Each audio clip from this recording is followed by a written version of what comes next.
Today I will show you how to delete all emails from one sender in Gmail. If you find this video helpful, please don't forget to like and subscribe.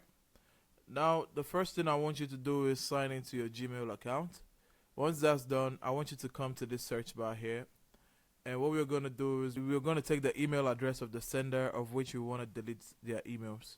So let's say we come to TikTok and we go to this email. Once we come here and we paste the email here and we enter, we're going to see all the emails from that particular sender. Then we can click on this button here, this select button here, and we can go to delete all of the emails. Once we click on delete, it's going to delete all of the sender's emails. You see there's no sender email anymore.